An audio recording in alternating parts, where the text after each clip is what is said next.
Oke anak-anak, sekarang kita lanjut ke bagian terakhir untuk pembahasan soal tryout SPD yang sudah dilaksanakan pada tanggal 26 April 2023. Kita selesaikan untuk soal yang belum, itu adalah soal nomor 31 sampai dengan soal nomor 40. Sekarang kita lihat pada soal nomor 31, di sini disajikan data hasil pengujian yang dilakukan oleh Anissa. Anissa melakukan uji makanan dengan cara membuat ekstrak. Ekstrak itu larutan bahan makanan. Kemudian larutan bahan makanan itu diuji dengan menggunakan regen atau larutan penguji seperti yang disajikan pada tabel. Nah, di sini untuk ekstrak bahan makanan 1, ekstrak bahan makanan K diuji dengan menggunakan larutan lukol, ternyata warnanya berubah menjadi biru kehitaman. Sehingga kita bisa menyimpulkan bahwa larutan bahan makanan atau ekstrak bahan makanan K ini adalah bahan makanan yang mengandung karbohidrat. Kemudian untuk ekstrak bahan makanan L, ketika diuji dengan menggunakan NaOH plus CuS4, ini biasa dipergunakan untuk uji protein ya, sebagai pengganti biuret. Itu bisa dengan menambahkan NaOH plus CuSO4. Nah, ternyata hasilnya berubah warna menjadi ungu. Maka kita bisa menyimpulkan kalau ekstrak bahan makanan L ini adalah bahan makanan yang mengandung protein.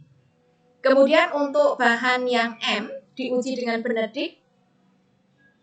Benedik itu adalah suatu regen untuk uji glukosa, tetapi dengan catatan nanti setelah ditetesi dengan regen benedik, kita harus memanaskan terlebih dahulu. Kalau ternyata setelah dipanaskan warnanya berubah menjadi merah bata, maka kita bisa menyimpulkan bahwa bahan makanan tersebut mengandung karbohidrat. Kemudian untuk yang terakhir, untuk bahan makanan N, diuji dengan menggunakan kertas buram. Ini maksudnya dioleskan pada kertas buram atau kita teteskan ekstrak tadi pada kertas buram. Maka nanti setelah mengering kertas tersebut tetap akan meninggalkan bekas atau noda transparan.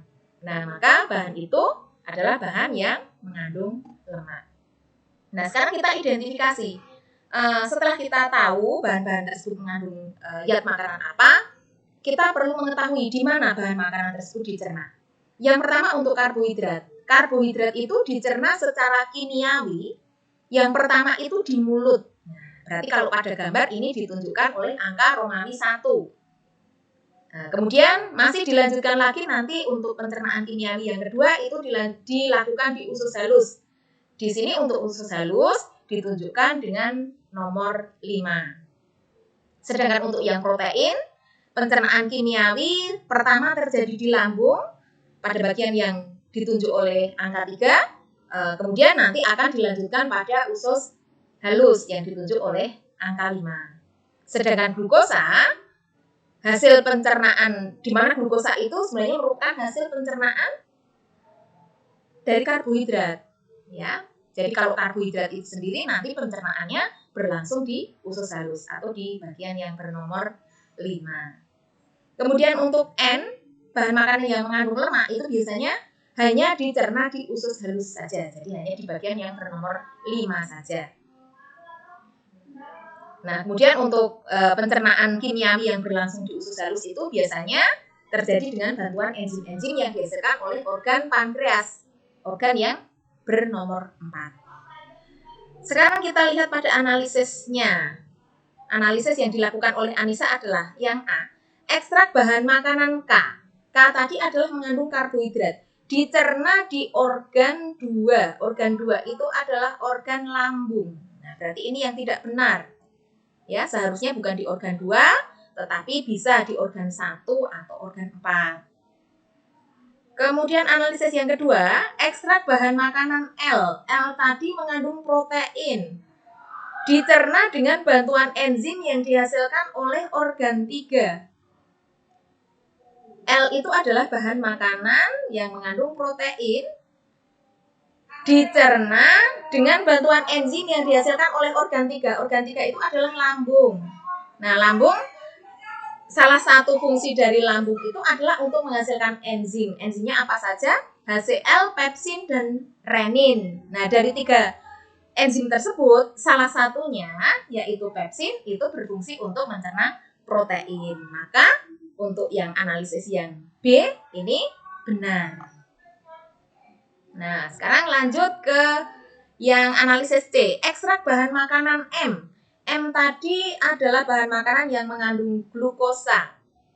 Dicerna di organ keempat. Kalau itu sudah glukosa, mestinya tidak dicerna lagi ya, karena glukosa itu merupakan hasil akhir dari pencernaan karbohidrat. Maka kalau di sini dikatakan dicerna di organ 4, itu tidak ya. Organ 4 itu adalah pankreas. Dan pankreas itu bukan merupakan organ yang berfungsi sebagai tempat pencernaan, tetapi dia adalah sebagai suatu kelenjar yang menghasilkan enzim, sehingga tidak akan makanan itu masuk ke dalam pankreas ya. Kalau ada makanan yang sampai masuk ke pankreas, berarti itu sudah sesuatu yang tidak beres. Berarti yang C ini jelas salah ya. Kemudian yang D, ekstrak bahan makanan N. N itu berarti mengandung lemak. Dicerna dengan bantuan enzim yang dihasilkan oleh N. Dicerna dengan bantuan enzim yang dihasilkan oleh organ 5. Organ 5 itu adalah usus halus ya, tetapi ingat ya, usus halus itu nanti enzimnya dihasilkan oleh pankreas, berarti bukan oleh organ 4 atau usus halus, tetapi organ pankreas. Ya, pankreas menghasilkan tripsin, lipase dan amilase. Nah, ada lipase di situ. Memang betul itu untuk mencerna lemak, tetapi yang menghasilkan itu bukan organ 5, bukan usus halus, tetapi pankreas yang bernomor 4. Nah, sehingga di sini analisis yang D ini tidak tepat. Maka jawaban yang benar adalah yang B. Oke, lanjut ke soal berikutnya nomor 32 tentang sistem peredaran darah pada manusia. Nah, di sini anak-anak bisa mencermati pada gambar yang lebih besar lagi, lebih jelas lagi. Meskipun sebenarnya pada gambar yang disajikan di soal itu sudah cukup jelas ya. Nah, di sini kita harus identifikasi. Yang A ini berwarna merah. Tetapi kalau kita melihat dari tanda panahnya, berarti dia yang menuju ke jantung. Kalau dia menuju ke jantung, berarti dia adalah pembuluh balik atau vena ya. Nah, berarti yang A itu adalah vena, bukan pembuluh arteri, meskipun dia berwarna merah. Kalau yang berwarna merah itu kan biasanya identik dengan darah yang mengangkut oksigen. Nah, jadi di sini ini adalah perkecualian. Tidak semua vena itu nanti berisi darah kotor. Ternyata ada pembuluh vena atau pembuluh balik yang berfungsi untuk mengangkut oksigen, yaitu pembuluh vena yang berasal dari paru-paru untuk membawa darah menuju ke jantung. Jadi pembuluh A ini namanya adalah vena pulmonalis. Ini vena yang berasal dari paru-paru, vena pulmonalis. Kalau di sini bernomor 4 ini, maka dia akan mengalirkan darah dari paru-paru menuju ke jantung. Ya, kaya darahnya itu adalah darah yang kaya oksigen menuju ke jantung. Jantungnya bagian yang mana? Nah, di sini yang bernomor 5 itu adalah bagian serambi kiri. Nah, jadi dengan demikian pernyataan 1 ini adalah pernyataan yang benar. A itu adalah pembuluh vena pulmonalis, sedangkan darah yang diangkut itu adalah darah kaya oksigen. Kemudian nanti akan menuju ke serambi kiri. Kita lihat untuk yang B. B itu adalah arteri. Ya, jadi B itu ini ya, arteri, benar. B itu adalah arteri, ini benar. Mengangkut darah yang kaya oksigen, berwarna merah, berasal dari jantung, berarti dia kaya oksigen. Nah, berarti benar. Dari serambi kanan menuju ke seluruh tubuh. Nah, ini yang salah adalah pada bagian ini. Mestinya bukan dari serambi kanan, tetapi dari bagian ini, nomor 6 ini ya. Dari bilik kiri nanti akan dipompa menuju ke seluruh tubuh. Kita lihat sekarang pada pembuluh darah yang C.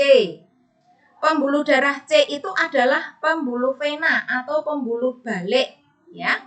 Karena arahnya kembali ke jantung, maka benar disebut sebagai vena. Kemudian darah yang diangkut itu adalah darah yang kaya CO2, benar. Nah, kemudian arahnya dari mana? dari seluruh tubuh, kemudian nanti akan masuk kembali ke jantung. Nah, dia nanti masuknya akan menuju ke bagian yang bernomor 10 ini, yaitu bagian serambi kanan. Oke, berarti ini juga jawaban yang benar ya untuk yang pernyataan nomor 3. Sekarang kita lihat untuk pernyataan yang terakhir, yaitu untuk pembuluh D. Pembuluh D itu di sini dinyatakan sebagai arteri pulmonalis. D itu arteri pulmonalis. Arteri itu adalah pembuluh yang mestinya masuk, pembuluh yang berasal dari jantung, dari jantung ke seluruh tubuh ya, atau jantung menuju ke paru-paru, itu juga bisa ya. Berarti kalau D ini dikatakan sebagai arteri pulmonalis, dia meninggalkan jantung menuju ke paru-paru, berarti ini adalah pernyataan yang benar. Meninggalkan jantung menuju ke paru-paru, maka dinamakan sebagai arteri pulmonalis. Kemudian darah yang diangkut, karena ini tadi berasal dari seluruh tubuh, masuk ke serambi kanan, menuju ke bilik kanan, dipompa ke paru-paru, berarti di sini seharusnya darah yang diangkut itu bukan darah yang kaya oksigen, tetapi seharusnya darah yang kaya CO2. Berasal dari bilik kanan menuju ke paru-paru. Nah, ini sebenarnya benar ya untuk pernyataan yang terakhir ini. Tetapi salahnya di mana? Tadi karena seharusnya darah yang diangkut itu bukan kaya oksigen, tetapi kaya CO2. Nah, jadi di sini jawaban yang benar yang mana? Nomor 1 dan 3. Baik, lanjut ke soal berikutnya, nomor 33. Ini tentang sistem pernafasan pada manusia. Disajikan gambar. Nah, di sini ada otot pada sistem pernafasan yang berkontraksi, ada otot tulang rusuk, kemudian ada otot diafragma. Gambar yang pertama ini menunjukkan posisi dari tulang rusuknya mengendor. Oh, berarti di sini otot antar tulang rusuknya sedang relaksasi. Kemudian ada panah ke atas, ini menunjukkan bahwa diafragmanya itu melengkung. Sementara gambar yang kedua, ada tanda panah ke kiri dan kanan dari tulang rusuk, ini menunjukkan bahwa posisi dari tulang rusuknya itu terangkat, menunjukkan bahwa otot antar tulang rusuknya sedang berkontraksi. Nah, kemudian posisi dari diafragma itu turun. Nah, di sini menyebabkan rongga dadanya membesar. Nah, jadi mana yang lebih tepat untuk gambar yang nomor 2? Nah, gambar yang nomor 2 ini ada tanda panah ke bawah untuk diafragma. Berarti otot diafragmanya itu turun. Otot diafragma turun itu berarti menunjukkan diafragmanya itu sedang berkontraksi. Ketika diafragmanya berkontraksi bagaimana? Maka menyebabkan rongga perutnya itu turun. Rongga perutnya turun menyebabkan rongga dadanya membesar, paru-parunya mengembang. Nah, dengan paru-paru mengembang itu volume dari rongga dada itu akan lebih besar.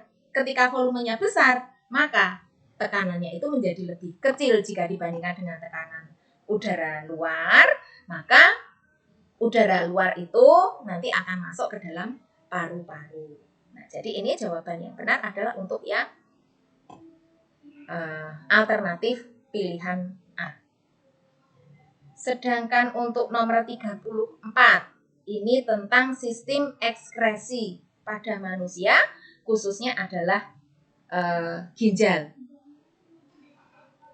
Data tersebut menunjukkan hasil pemeriksaan urin pada beberapa pasien, di mana urin tersebut diuji dengan uji Benedict dan Biuret. Seperti yang sudah anak-anak ketahui, kalau yang uji Benedict itu berfungsi untuk uji glukosa, sedangkan yang uji Biuret itu adalah untuk mengetahui adanya protein. Ya, jadi di sini bertujuan untuk mengetahui apakah di dalam urinnya itu ada glukosanya ataukah ada proteinnya. Pada pasien 1, warna awal urinnya itu adalah kekuningan. Setelah diuji dengan Benedict, ditetesi dengan Benedict, kemudian dipanaskan, ternyata warnanya berubah menjadi merah bata. Nah, berarti bisa dikatakan bahwa untuk pasien 1, ini terdapat glukosa di dalam urin. Nah, kalau di dalam urinnya itu mengandung glukosa, berarti bagian ginjal yang mana yang mengalami gangguan? Nah, glukosa itu akan diproses di bagian yang mana dalam peristiwa pembentukan urin? Kita mengenal ada proses filtrasi, reabsorpsi, dan augmentasi. Kalau di dalam peristiwa filtrasi itu penyaringan. Yang disaring adalah partikel-partikel yang berukuran besar. Seperti protein, sel-sel darah itu adalah partikel yang berukuran besar. Sehingga nanti dia tidak akan lolos dari saringan. Kalau dia tidak lolos dari saringan, maka dia akan masuk lagi ke dalam pembuluh darah. Ya. Jadi akan kembali lagi ke dalam pembuluh darah ini. Tetapi kalau glukosa, itu termasuk partikel yang ukuran molekulnya itu kecil. Nah, sehingga dia lolos dari saringan. Nah, maka yang mengalami gangguan mestinya bukan di bagian glomerulusnya, tetapi kalau kok ternyata masih ada glukosa di dalam urin, maka gangguannya ini adalah pada peristiwa penyerapan kembali atau yang kita kenal dengan istilah reabsorpsi. Ya. Nah, mestinya glukosa itu seandainya masih dibutuhkan oleh tubuh, itu akan diserap kembali. Tetapi kok di dalam urinnya ada glukosa? Oh, berarti ini gangguannya adalah pada peristiwa reabsorpsi. Nah, di mana terjadinya reabsorpsi? Reabsorpsi terjadi pada bagian tubulus contortus proximal atau di sini yang ditunjuk dengan huruf Q. Ini ya. Nah, kemudian untuk pasien yang nomor 2, diuji dengan benedik, warnanya biru muda, berarti hasil uji glukosanya dia negatif. Kemudian diuji dengan menggunakan biuret, hasilnya adalah ungu. Oh, berarti pasien yang kedua ini di dalam urinnya itu terdapat protein. Nah, berarti kalau di dalam urinnya itu terdapat protein, bagian ginjal yang mana yang mengalami gangguan? Ingat ya, protein itu ukuran partikelnya besar. Maka seharusnya untuk yang berukuran besar, dia itu tidak lolos dari saringan. Dalam peristiwa filtrasi, dia akan kembali lagi ke dalam darah. Tetapi kalau kemudian di dalam urinnya itu ada protein, berarti yang bermasalah di bagian yang mana? Ya tentunya yang bermasalah adalah pada peristiwa filtrasi. Filtrasi terjadi di bagian glomerulus. Oh, berarti ini gangguannya adalah di glomerulus atau di bagian P. Ini. Nah, sementara untuk pasien 3 dan 4, ini saya kira tidak ada masalah ya dengan urinnya, kecoklatan mungkin ada glukosa tetapi tidak banyak. Ya sebenarnya gangguan juga ya, tetapi tidak separah yang pasien 1. Kemudian kalau yang pasien 4, ini berarti hasilnya negatif semua. Berdasarkan data hasil pengujian tersebut, mana pernyataan yang benar tentang gangguan ginjal dari pasien 1 sampai pasien 4? Pasien 1 menderita penyakit gula. Ya, menderita penyakit gula karena di dalam urinnya terdapat glukosa. Oke.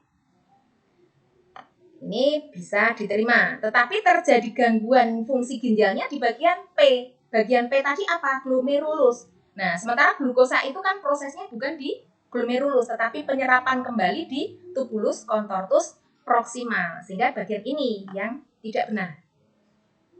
Kemudian kita lihat pada pernyataan yang B, pasien 2 menderita proteinuria, berarti di dalam urinnya terdapat protein.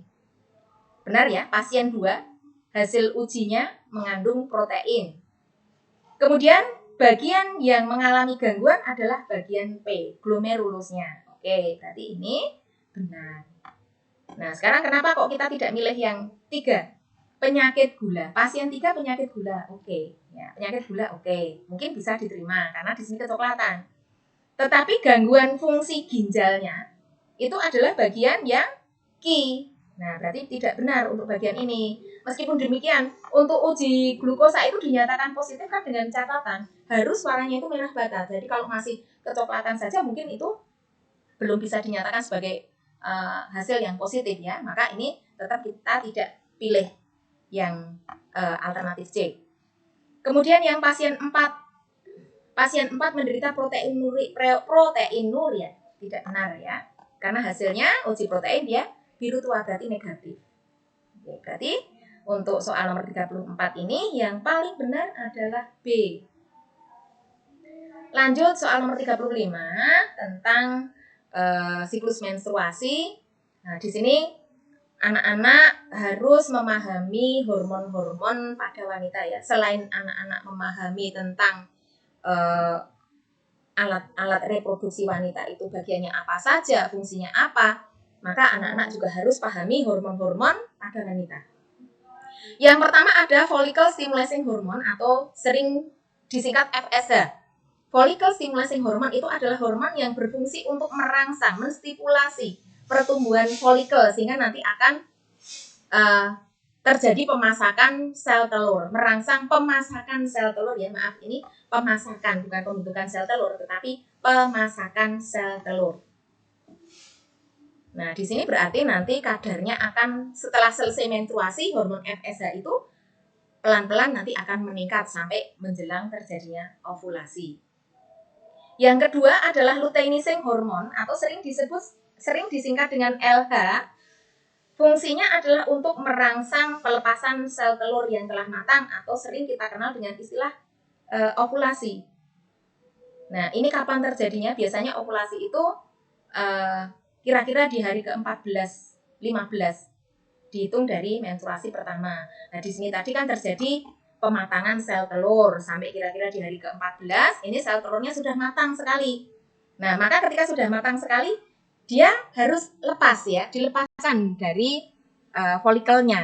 Nah, dilepaskan ini nanti terjadi karena adanya hormon LH ini yang akan merangsang pelepasan sel telur. Maka kalau kita lihat pada siklusnya di hari ke-14, hari ke-15 ini nanti kadar hormon LH di dalam alat reproduksi wanita itu paling tinggi.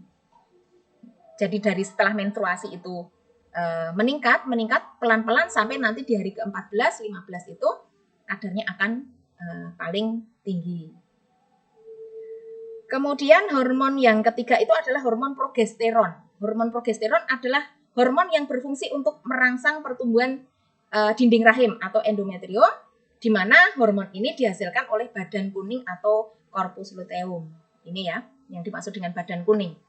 Nah, badan kuning itu sebenarnya adalah tadi folikel yang sudah melepaskan sel telur. Ketika sel telurnya sudah lepas, maka dia akan menjadi badan kuning. Kemudian badan kuning inilah nanti yang akan menghasilkan hormon progesteron. Nah, maka ketika sudah selesai ovulasi menjadi badan kuning, progesteronnya meningkat, maka lapisan endometrium atau dinding rahimnya juga akan ikut meningkat. Kemudian yang terakhir adalah hormon estrogen. Hormon estrogen itu adalah hormon yang berfungsi untuk mempengaruhi pertumbuhan ciri-ciri kelamin sekunder pada wanita. Seperti pertumbuhan buah dada, suaranya menjadi nyaring, tumbuhnya rambut di bagian tubuh tertentu. Itu nanti dirangsang oleh hormon estrogen. Nah, jadi di sini kita bisa melihat dari pernyataan yang sesuai yang mana. Untuk yang A, sekresi hormon progesteron meningkat setelah ovulasi. Ini benar ya. Progesteron meningkat setelah ovulasi. Kemudian menurun jika tidak terjadi pembuahan, ya. Progesteron meningkat setelah ovulasi karena adanya corpus luteum tadi merangsang pertumbuhan dinding rahim, oke. Tetapi jika tidak terjadi pembuahan, maka nanti dia akan menurun. Ya. Sehingga nanti ketika menurun, pertumbuhan dinding rahim itu tidak terjadi lagi, maka kembali kembali akan terjadi menstruasi. Maka berarti pernyataan menyebabkan terjadinya menstruasi ini benar. Kita lihat sekarang pada yang B. Progesteron segera disekresikan setelah selesai menstruasi. Betul atau tidak? Tidak ya, karena progesteron tadi itu yang menghasilkan adalah corpus luteum. Sementara corpus luteum itu baru ada setelah ovulasi. Nah, jadi kalau setelah selesai menstruasi kemudian kok ada hormon progesteron, nah ini tidak akan mungkin ya. Kalau efeknya nanti akan menyebabkan pertumbuhan dinding rahim, nah ini benar, tetapi pernyataan yang pertama tadi salah. Kita lihat pada alternatif yang C, sekresi hormon progesteron pada fase ovulasi paling tinggi, sehingga dinding rahimnya paling tebal. fase ovulasi progesteron paling tinggi salah ya, karena pada fase ovulasi ini harusnya yang paling tinggi itu adalah luteinizing hormon yang merangsang terjadinya ovulasi tadi. Kemudian alternatif yang D, tidak ada hormon pada fase menstruasi sehingga semua lapisan dinding rahimnya luruh. Ya. Benar kalau pada saat menstruasi itu dinding rahimnya luruh, ini benar ya, tetapi peluruhan ini bukan karena tidak adanya hormon. Hormon pada wanita itu ada, cuma kadarnya pada saat menstruasi itu kadarnya menurun. Ya. Nah, berarti ini pernyataan yang pertama ini salah. Nah, jadi jawaban yang benar adalah yang A. Lanjut ke soal berikutnya, nomor 35, ini tentang teknologi perkembangbiakan pada hewan. Disajikan gambar, untuk gambar pertama ini adalah teknologi dengan cara kawin suntik atau inseminasi buatan. Sedangkan yang gambar kedua itu adalah teknologi cloning. Nah, sekarang kita bisa identifikasi dulu perbedaan dari gambar pertama kedua ini apa. Yang pertama tadi inseminasi buatan. Inseminasi buatan itu dilakukan dengan cara mempertemukan sel sperma dengan sel telur, tetapi itu dilakukan dengan cara kawin suntik. Maka dia adalah generatif, tapi generatifnya buatan.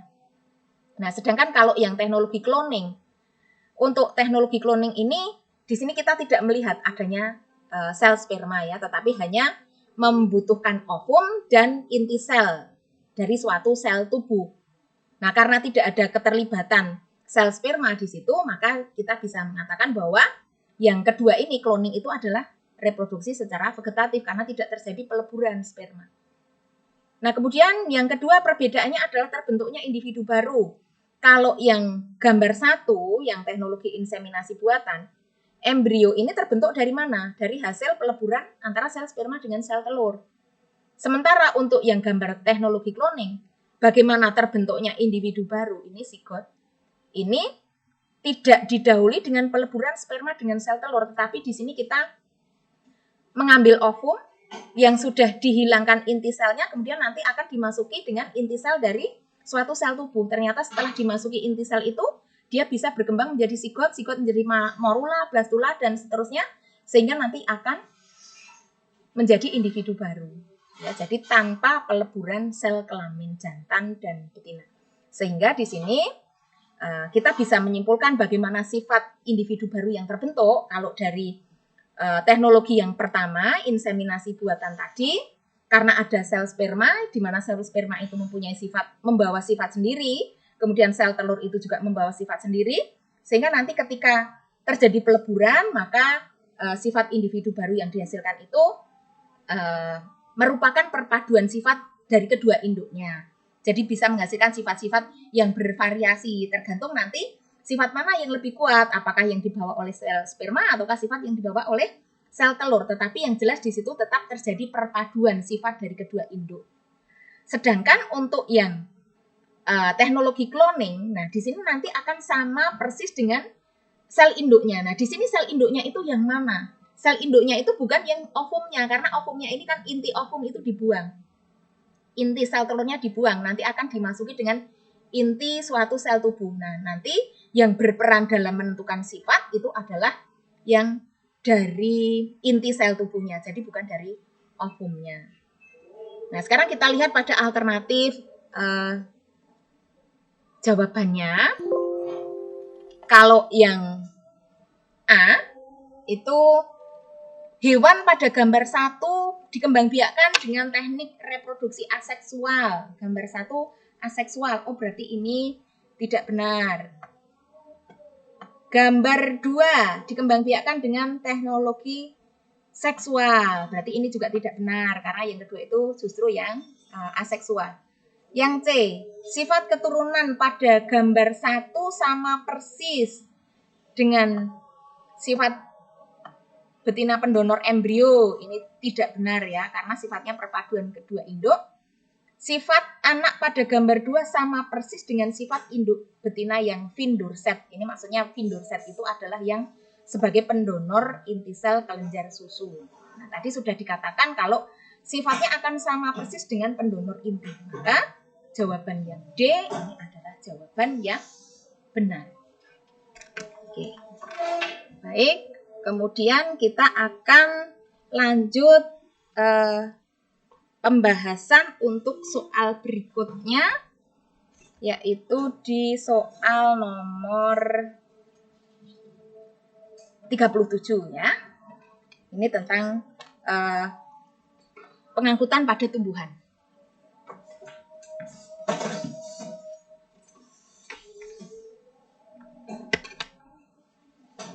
Nah, di sini disajikan gambar percobaan yang dilakukan oleh seorang anak. Nah, di sini Bertrand melakukan percobaan dengan meletakkan batang tumbuhan, di mana yang pada wadah A ini masih lengkap bagian akar, batang, dan daun, sementara untuk yang diletakkan di wadah B ini daunnya itu sudah dihilangkan. Kemudian batang-batang tadi diletakkan pada larutan pada air yang sudah diberi larutan eosin sehingga berwarna merah, supaya ini nanti lebih mudah diamati bagaimana pergerakan cairannya.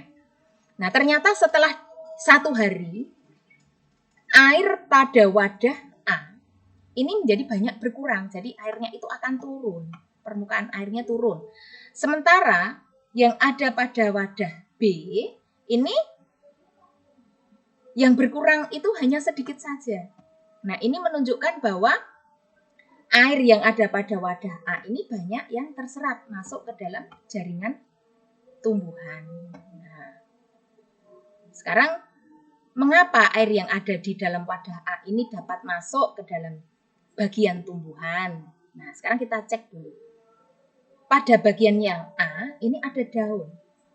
Maka daun itu ketika terkena cahaya, mereka akan melakukan maka di dalam daun itu akan terjadi peristiwa transpirasi ya, atau penguapan.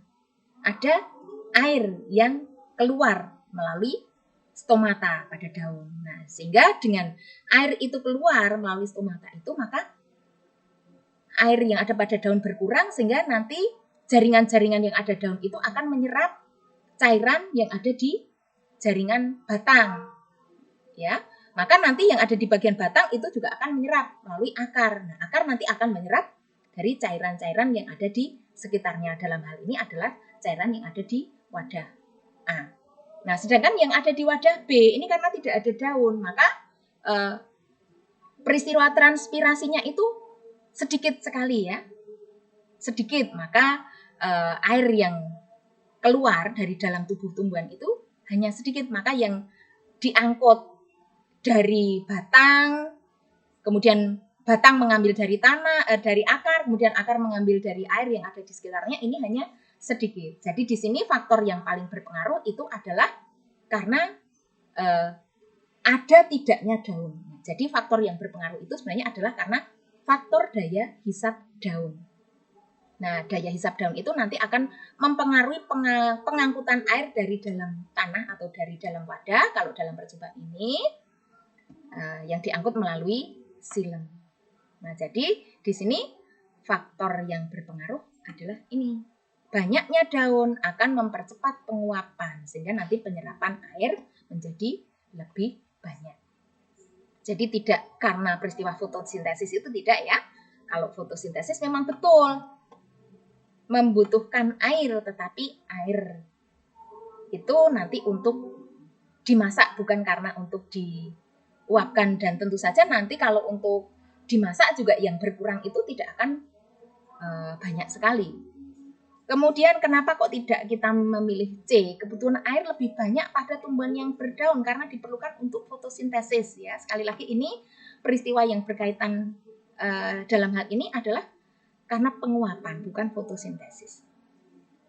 Pilihan D, tumbuhan yang tidak berdaun tidak perlu melakukan pengangkutan karena tidak terjadi fotosintesis. Nah, kalau tidak terjadi fotosintesisnya berarti ya kemungkinan bisa jadi ya karena tidak ada daun. Tetapi kalau batangnya itu mengandung klorofil ya berarti bisa. Tetapi kalau dalam hal ini kan yang berklorofil itu daunnya, maka tidak terjadi fotosintesis. Kemudian kalau yang tidak terjadi penguapan, nah ini salah. Ya. Jadi jawaban yang paling benar adalah jawaban yang A. Nah, sekarang kita lanjut pada soal berikutnya nomor 38. Ini percobaan Ingenhousz. Percobaannya dengan menggunakan tanaman air Hydrilla verticillata. Kemudian keduanya di sini setelah dirangkai, yang X ini diletakkan di bawah sinar matahari, sedangkan untuk perangkat yang Y ini diletakkan di tempat yang gelap. Hasil pengamatan jumlah gelembung gas yang dimunculkan di tabung B. Tabung B. Ya, ini adalah tabung B, ini tabung B. Pada percobaan tersebut disajikan pada grafik berikut. Yang berwarna kuning ini adalah perangkat yang diletakkan di tempat yang terang, kemudian yang berwarna biru itu adalah yang diletakkan di tempat yang gelap. Nah, di sini dari grafik kita bisa melihat bahwa ternyata yang diletakkan di tempat terang itu jumlah gelembung gasnya itu banyak. Nah, gelembung gas itu apa sebenarnya? Nah, gelembung gas itu nanti bisa diuji dengan kita menggunakan lidi yang kita nyalakan. Kemudian kalau lidi itu kita masukkan segera ke dalam tabung reaksi. Kalau ternyata nanti lidinya itu masih menyala, oh berarti betul gas itu adalah oksigen. Nah, itu cara membuktikan apakah betul gelembung gasnya itu adalah oksigen. Itu dengan cara seperti tadi, dengan menggunakan lidi yang menyala. Nah, di sini kalau kita lihat pada pernyataan A, fotosintesis Hydrilla verticillata menghasilkan glukosa dan gas karbon dioksida. Nah, di sini tidak ada bukti penguatnya ya, karena kalau glukosa itu mestinya ujinya nanti menggunakan uji paling tidak menggunakan Benedict ya. Nah, tetapi kalau di sini gelembung gasnya itu diuji dengan menggunakan lidi yang menyala tadi. Nah, jadi bukan glukosa yang kita uji.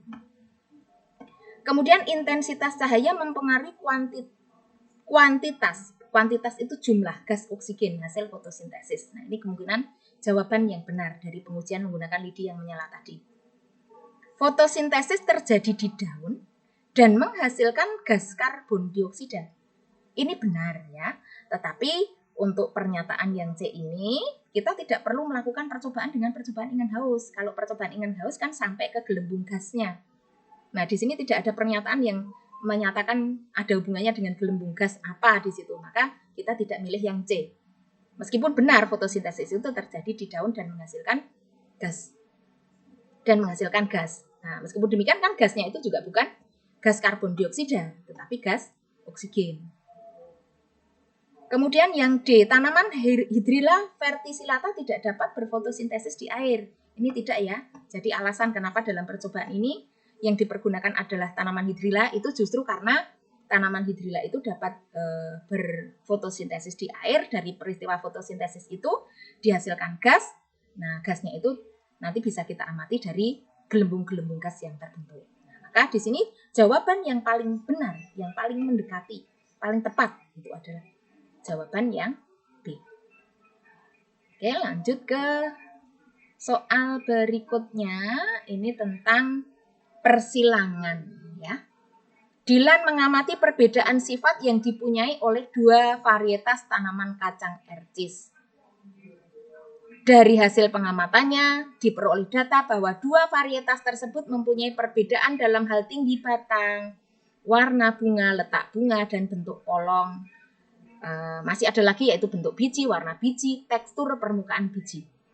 Nah, tetapi di sini Dylan itu hanya ingin menyilangkan dua varietas saja, yaitu varietas yang berbunga ungu, kemudian yang berbatang panjang. Yang satunya adalah yang berbunga putih, batangnya pendek.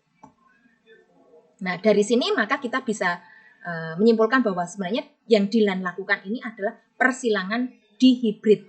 Persilangan antara dua individu dengan dua sifat beda. Sifat beda yang pertama ini adalah tentang warna bunga. Ya. Yang pertama adalah warna bunga. Kemudian sifat yang kedua yang disilangkan adalah tentang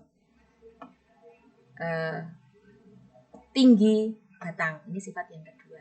Jadi ini adalah persilangan di hibrid. Maka pernyataan yang pertama ini mestinya benar.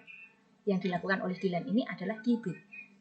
Kemudian yang disilangkan oleh Dylan ini adalah tanaman yang berbunga ungu, batangnya panjang dengan tanaman yang berbunga putih pendek. Nah, berarti pernyataan yang nomor 2 ini benar juga. Sekarang kita lihat pada pernyataan nomor 3. Jika pada F1 diperoleh semua tanaman berbunga ungu, batang pendek. F1-nya ungu, ini ya, ungu, batangnya pendek. Nah, berarti sifat putih pendek ini adalah resesif. Nah, berarti mana yang salah ya? Semuanya ungu batang pendek. Mestinya ungu dan pendek ini bukan resesif, tapi ungu pendek ini adalah sifat yang dominan. Ya. Ungu pendek ini adalah sifat dominan. Nanti yang resesifnya yang mana? Yang resesif itu adalah yang putih panjang. Oke, oh di sini sudah ada ya. Nah, seperti yang dijelaskan di sini. Mestinya yang dominan itu adalah yang ungu pendek, sedangkan yang resesif itu putih panjang. Maka di sini ini tidak sesuai. Nah, ini bagian ini yang tidak benar. Pernyataan yang keempat, jika pada F1 diperoleh 48 tanaman, maka 12 tanaman berbunga putih batang pendek. Nah, sekarang kalau diperoleh 48 tanaman, mestinya 48 tanaman itu pada F1 semuanya akan bersifat seperti tanaman yang induk dominan. Jadi harus F1-nya itu seperti induk dominan. Jadi tidak ada 12 lagi seperti ini. Kalau misalnya putih batang pendek itu adalah sifat dominan, ya mestinya di sini nanti angkanya menjadi 48. Ya, jadi ini yang membuat salah. Jadi jawaban yang benar adalah 1 dan 2 saja. Oke, sekarang lanjut ke soal yang terakhir. Ini tentang bioteknologi. Terutama untuk bioteknologi konvensional di bidang pangan.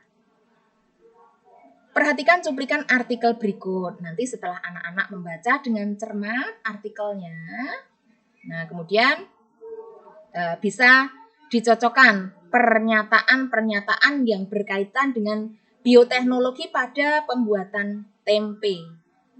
Kita lihat pada pernyataan yang pertama. Proses pembuatan tempe memerlukan ragi, di mana ragi itu merupakan kumpulan spora dari mikroorganisme berupa bakteri. Nah, benar atau tidak kalau ragi itu merupakan mikroorganisme dari golongan bakteri? Nah, di sini tadi pada bacaan itu ada yang menunjukkan bahwa ragi itu merupakan kumpulan spora mikroorganisme. Dalam hal ini adalah kapang, ya. Jadi kapang itu jamur, bukan bakteri. Maka pernyataan 1 ini salah. Yang kedua, ragi adalah bibit kapang, menyebabkan terjadinya perubahan kimia pada protein, lemak, dan karbohidratnya. Karena nanti ragi itu akan melakukan proses fermentasi. Ini ya, fermentasi. Dari fermentasi ini menyebabkan terjadinya perubahan kimia pada protein, lemak, dan karbohidrat. Berarti yang nomor 2 ini benar. Nah, sekarang kita lihat pada yang ketiga. Pada proses fermentasi pembuatan tempe dapat dikerjakan oleh kapang dari genus Rhizopus, yaitu Rhizopus oligosporus, Rhizopus stolonifer, Rhizopus arisus, dan yang terakhir adalah Rhizopus oryzae. Berarti yang ketiga ini juga cocok ya. Nah, jadi kita tinggal lihat pada pernyataan yang keempat. Pembuatan tempe memerlukan bahan dasar kedelai dan ragi. Ya, tadi kita lihat ya, kalau yang difermentasikan di sini adalah bahannya kedelai. Di sini menggunakan keping-keping biji kedelai. Kemudian menggunakan ragi. Nah, jadi yang keempat ini juga pernyataan yang benar. Jadi yang tidak benar yang mana? Nah, hanya nomor 1 saja. Maka kita tidak memilih jawaban yang ada nomor 1-nya. Jadi jawaban yang benar adalah yang D. Oke. Jadi anak-anak sampai di sini berarti Selesai sudah pembahasan soal untuk tryout mata pelajaran IPA di bagian yang terakhir ini. Ibu mohon maaf apabila dalam penyampaian materi ini ada hal-hal yang tidak berkenan, ada hal-hal yang tidak jelas. Harapan Ibu nanti anak-anak bisa mengambil manfaatnya. Kalau misalnya ada yang tidak jelas, ini menjadi tantangan bagi anak-anak untuk bisa belajar lagi supaya nanti bisa lebih jelas. Oke, terima kasih atas perhatiannya. Ibu akhiri. Assalamualaikum warahmatullahi wabarakatuh.